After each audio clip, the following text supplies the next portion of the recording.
As the movie opens, a man in full security gear is thrown out of a door. Shortly after, a man in a tuxedo walks out of the same door and smashes the first guy's head to the urinal. Meanwhile, a girl is applying makeup in front of a mirror. The man walks towards her and they start kissing. He slips a knife into her stocking, informing her that he'll need her help later on. The man in the tuxedo exits the toilet and heads somewhere while smoking. In a different shot, a bomb is planted above a courtroom. Inside the court, the judge begins the proceedings, introducing McQueen as the defendant. The judge states that evidence suggests he is a potential perpetrator of multiple crimes. Despite this, McQueen seems very excited. Outside the court, we can see several police cars parked around.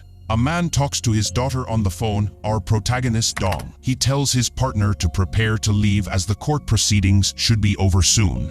Back inside the courtroom, the judge states the crimes McQueen is accused of and declares him guilty. However, McQueen's lawyer, Sina, objects. She argues that since McQueen's multinational company has been operating, the crime rate in Manila has dropped to an all-time low. The prosecution objects, but she continues her argument. Suddenly, a bomb explodes in the roof, dropping a chandelier and a bag on the floor. The police inside the court notice the explosion. McQueen becomes even more excited. The police begin searching the bag and find guns. They realize there are intruders but are shot on the spot. Dong becomes very concerned after hearing the gunshots and prepares to enter the court. However, his friends, Yoon, warn him that the court is Interpol's and they can't enter. Despite this, the situation outside becomes increasingly suspicious. Ridu shoots the prosecution. McQueen tells them to get him out as soon as possible. It is then revealed that McQueen's son Ja is responsible for this operation to set up the rescue and free his father. Ja calls Ridu to ask about the plan, and Ridu tells him that everything is going according to plan, and the rescue car will be there any minute. The two couples approach him. McQueen suggests they speak later, but they insist on telling him their news right away.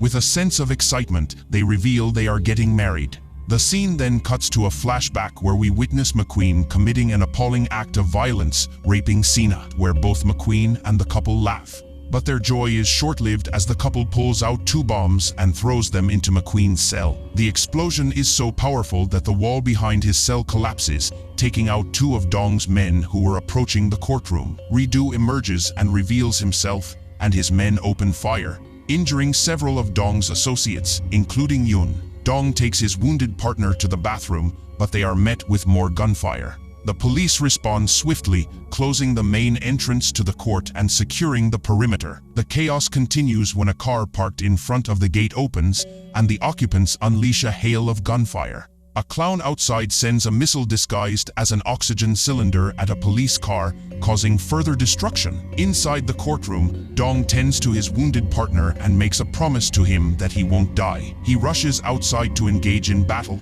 but his friend reminds him of his daughter. Mr. Jia receives the news that Sina and Ridu have killed his father. He realizes they are also targeting him, and he orders a retreat just in time as his car explodes. The fight between Dong and Ridu's men intensifies as the police fight back. As Dong moves down a dimly lit corridor, a group of panicked people come running past him. Among them is Sina, who is disguised to blend in with the crowd. She then sneaks behind him to hide, stabs him from behind. Dong overpowers Sina. Two men enter the scene and start shooting at Dong. He manages to eliminate them, but Sina takes advantage of the commotion and runs away. Dong follows her, and the chase leads them to a courtroom. There, he skillfully takes down all of the assailants. Outside the courthouse, a police vehicle announces that all offenders inside should surrender their weapons and turn themselves in. Dong then witnesses Ridu and Sina torturing Yoon. They are frustrated that their plan has failed. Dong rushes towards Ridu. However, Ridu and his men hold a gun to Yun's head,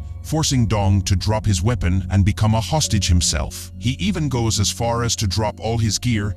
However, he secretly holds in his hand. Ridu drops the hostage, and as he approaches Dong, he unknowingly grabs the bomb. Sina picks up a gun and tries to shoot Ridu, but the bomb explodes first. This throws away both of and, accidentally, Sina shoots Ridu instead, killing both Dong and Ridu. Sina is left holding Ridu's body, and we see a flashback of Ridu holding Sina. The police arrive and Sina attempts to shoot herself, but they stop her and take her into custody. As she looks at Dong, she yells that every breath he takes from now on is a gift from her. We then see Dong and Yoon being treated in a hospital where a doctor tells Dong that he has irreversible vision loss. Outside the room, Dong's boss confronts Yoon, blaming them for officer's death. The partner protests, but their boss reminds him that they were only responsible for transferring the prisoner. Dong steps in and takes responsibility for his actions. He agrees to give a speech at the funeral, which his boss suggests as a way to honor the fallen officer. We see Dong's daughter watching her father sadly. At the funeral, shots are fired to commemorate the dead. Dong then announces that he will be leaving the police force due to public pressure.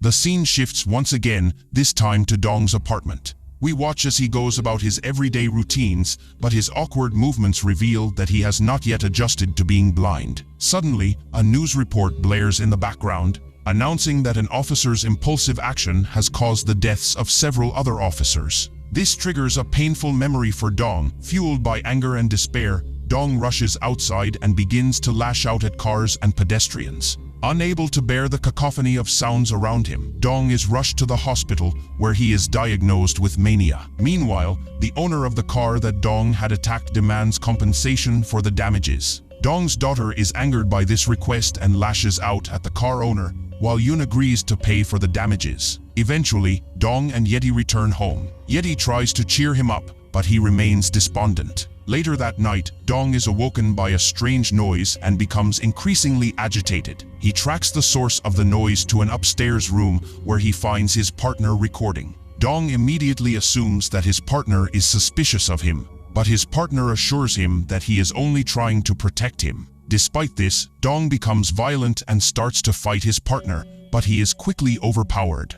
In the end, it is the sound of his daughter's violin that calms him down. From this point on, Dong uses his daughter's violin recordings to help him cope with his blindness. One day, while playing catch with Dong, Yeti realizes that Dong can hear the ball through his earplugs. This revelation inspires him to start using the ball as a guide to improve his coordination and physical fitness. With his daughter's unwavering support, Dong works tirelessly to regain his independence and reclaim his life. As the sun rises over the city, we find Dong practicing his martial arts. His moves are precise and fluid, impressing his visitor Yoon, who has come to visit him. Yoon is astonished when Dong effortlessly dodges a ball that he throws to him. During their conversation, Dong mentions that he and Yeti are going to Manila to attend her school band's performance. The scene shifts to the prison where Sina is being held captive. She is being taken somewhere, and the other prisoners scream in their cells as she passes by. Sina's mind is consumed by memories of the time Rido saved her from McQueen's clutches. She recalls how Rido put his life on the line by playing a game of Russian roulette to save her. His words, "You belong to me now," echo in her mind as she is taken to meet Mr. Zhou. Upon meeting him, Sina sits arrogantly. Mr. Zhou, formerly McQueen's assistant, goes through his briefcase. As he goes through the files, he comes across Sina's case. Mr. Zhou informs her that he wants to transfer her to another prison. However, she refuses, knowing that she will be in grave danger if she moves. She challenges Mr. Zhou to tell Mr. Jia that if he wants to avenge his father, he must come and kill her himself. Meanwhile, Dong is preparing his daughter Yeti for the concert, and he encourages her to do her best. He then leaves for the concert hall. As the concert preparations continue, we see Yeti becoming increasingly distressed as she cannot find her score. Her teacher informs her that she cannot perform without her instrument, and one of her friends takes her place. Yeti is devastated and runs out of the room. In the concert hall, we see Dong waiting for Yeti's performance to start. The anticipation builds as we wait to see how Yeti's performance will unfold, and Dong notices that Yeti isn't playing. He tries to call her but receives a call instead from his friend, warning him to be careful because Sina is in prison in Manila. Dong misinterprets his friend's words and becomes angry, hanging up the phone. As the orchestra ends, Dong realizes his daughter is missing and calls the police for help. Later, the police find a body by the river, and they inform Dong that it's his daughter. But he disagrees, pointing out that his daughter doesn't have calluses on her hands from playing instruments since childhood. Despite his protests, the police insist that the belongings found with the body indicate it's his daughter. Dong becomes aggressive, and the police apprehend him. Meanwhile, inside the prison, one of the prisoners tries to kill Sina, but Sina ends up killing her instead. Sina sees Dong on the news and decides to transfer to another prison as per Mr. Zhou's terms. During the transfer, a group of motorcycle riders attack the car transporting Sina, but she emerges unscathed and kills all of them. Mr. Zhou becomes enraged when he learns of this and kills the man responsible for taking care of Sina, instructing his subordinates to find and kill Sina within 3 days. Dong is in the police station, and due to his grief and history of mania, the officer decides to let him go. But on his way out, Dong takes the girl police driving the car and demands that she take him somewhere safe. At the slave market, Mr. Zhou spots Dong's daughter. He takes a liking to her fierce attitude and decides to prepare her for the auction. Later, the female police officer, who is Sina in actuality, takes Dong to a bridge. She identifies him from the news and shares her own story of seeking revenge against the syndicate that kidnaps and kills women. She joins hands with Dong, who tells her that he wants to sell her into the syndicate to get his daughter back. Sina agrees and tells him how to proceed. In the dark alley, Dong drives the car with Sina locked inside the trunk. They are taken to a shady way. When they arrive at their destination, where they are met by a lady shaman who reads Dong's palm. In another room, Sina is investigated to determine her price. The bell rings 4 times, and the lady shaman tells Dong that this rarely happens as she hands him a large sum of money. As Dong walks away, the shaman pulls out a shotgun to shoot him, but he disarms her and enters the room. Suddenly, someone hits Dong on the head, and he falls unconscious. When he comes to, he finds himself tied up with Sina hanging upside down with a pool of water beneath her head. The Dragon King taunts them and offers to reveal the location of Dong's daughter if he drowns Sina. He initially agrees and does as she ordered, but turns back on his word quickly to attack the Dragon King, and then attack him, causing Sina to drop back to the water. Dong takes blows and uses all his strength to fend off the attackers. The Dragon King leaves, but in a desperate attempt to save Sina, Dong fights off their attackers and manages to lift her out of the water using a chain. Meanwhile, at the auction, the Yeti plays the violin for the bidders, and despite a high bid of 4.2 million, Mr. Zhou calls off the auction, claiming he wants to keep Sina for himself. In the next scene, the police are informed of Dong's position and rush there. The Dragon King informs Mr. Zhou that Sina has been captured, but she had originally been instructed to kill her on sight. When the Dragon King returns to the site where Sina and Dong are held, she finds Sina free. Sina tries to stop the Dragon King from getting a gun, but a fight ensues, and Sina emerges victorious. The Dragon King reveals that she doesn't know which girl is Dong's daughter. As the police close in, the Dragon Queen calls out to them,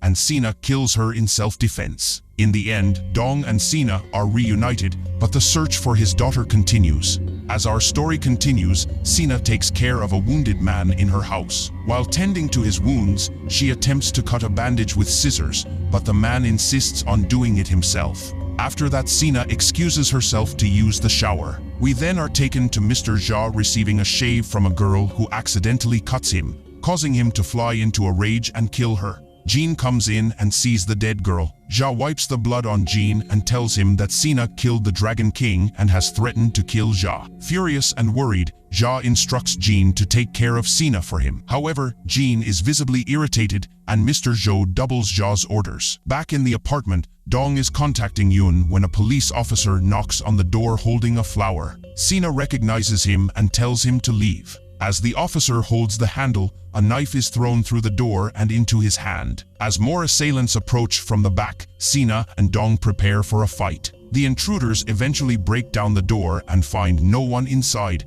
but they hear a noise from the closet. When one of the assailants opens the closet, a body falls out, triggering a trap system that causes the entire apartment to explode, killing all the attackers. After the explosion, Sina and Dong find a gun and head for the elevator. As the elevator opens, Jean and his men appear and start firing at them. Sina recognizes Jean and tells Dong to go downstairs. As Jean enters, Dong attacks him, but Jean proves to be too strong. As the story unfolds, our heroes find themselves in increasingly dangerous situations, and it remains to be seen whether they will emerge unscathed. As Sina defends herself against the attackers, she takes them on one by one, skillfully eliminating most of them. Jean creates a distraction by throwing objects haphazardly before suddenly attacking Dong's ear, leaving him unable to fight. This sudden turn of events confuses Dong, allowing Jin to gain the upper hand in their fight. They then enter Sina's room where Dong regains his composure and fights back.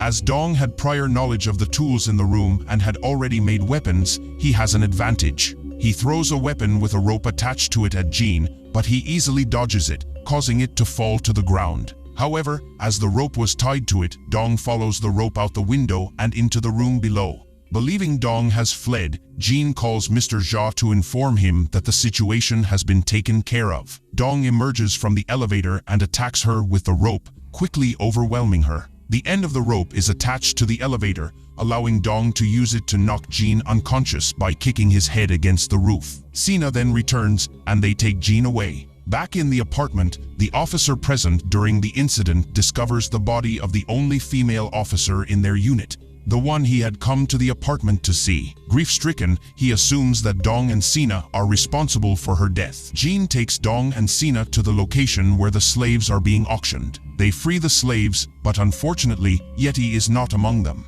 Jin takes pleasure in seeing Dong's frustration and reveals that Yeti is with Mr. Jia. When Dong asks for Mr. Jia's whereabouts, Jin warns him that Mr. Jia is a formidable opponent and should not be taken lightly. Meanwhile, the police officer is furious at having lost Dong and berates his fellow officers. Yun arrives, searching for Dong, but the officer informs him that Dong is now a wanted man. One of the freed women comes forward to report her experiences to the police. We see Dong interrogate Jin, trying to extract some information, but to no avail. Frustrated, Dong continues to torture Jin until Sina intervenes. She sneaks up behind Dong, placing a knife in his hand. Realizing that a cop could never commit such an act, Dong questions Sina, asking who she really is. He mentions that he knew the house they were in didn't belong to her and that he detected a smell of a corpse. Sina reveals that the corpse was Aya's, the girl the officer had come looking for. He tells her that in the apartment, Aya had created all kinds of diversions,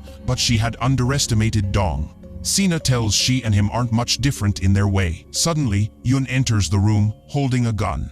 He tells Dong to leave with him. Sina seizes the opportunity to take the knife and kill Jin. Now, only she knows where Jia is, and she makes a deal with Dong. She agrees to tell him where Jia is, but only if he kills Yun. Hesitant at first, Dong eventually stabs Yun to save his daughter. Dong and Sina then go out to purchase munitions. Later, the police arrive to find Jin dead, but Yin miraculously regains consciousness. In the car, Sina holds a gun to Dong's head, informing him that he will die after he saves his daughter. But Dong tells her that, for Yeti, being an orphan is better than the situation she is leading. Sina disagrees, revealing to him that her father sold her to a general who trained her to be a killer. She admits that the first person she killed was her father. When she asks him if he would still save his daughter if she was to become like Sina, he agrees without hesitation. The scene then changes to Harlem, the man who mediated McQueen's purchase of Sina. As they exit the car, Harlem greets them warmly. While Sina is indifferent towards Harlem, he is very friendly with her. Inside the trucks are loads of guns, and Harlem shows them a certain type of bomb. Impressed, Sina expresses her desire to buy all of it, but when Harlem mentions the price, she kills him. As we enter the auction room, we see Yun standing there, her nerves on edge. Jia, her companion, notices her anxious state and assures her that everything will be okay. He tells her that she could stay with him if she wishes. But Yun believes her father will come to her rescue, and this infuriates Jia, causing him to lash out and strike her. He scoffs at the idea of a blind man saving his daughter, but little does he know that this is precisely what will happen. Just then, Jia receives a report that a suspicious vehicle is parked outside. Sina and Dong had arrived with a whole munitions truck. They clear all resistance, cut off the castle's communications to the outside. Yeti, hiding in the castle, alerts her father to her location by screaming, but they silence her with force. Her father tosses a ball at her, which she catches, indicating that he located her. Mr. Zhou sends waves of guards against him, but Dong and Sina eliminate them all. Eventually, Mr. Zhou and Jia take Yun away, leaving Jia in a desperate state. He begs Zhou to call for help, but Zhou sees through his facade and reminds him that they are against Jia, not him. Mr. Jia is left alone with Yeti, and in a moment of desperation, he puts a bomb on her. As he prepares to put a piece of equipment on himself, Sina appears and shoots him multiple times. As Yeti asks who she is, Sina tells her that she is her dad's colleague. Meanwhile, Dong is frantically searching for his daughter and finds her hung upside down on the roof. Sina explains the situation to him, taunting him that it would be petty to kill a blind man like him and that she wants him to suffer by losing his family. Yeti drops a ball near the rope, giving Dong a clue as to her location. He shoots Sina, grabs the chain, and saves his daughter.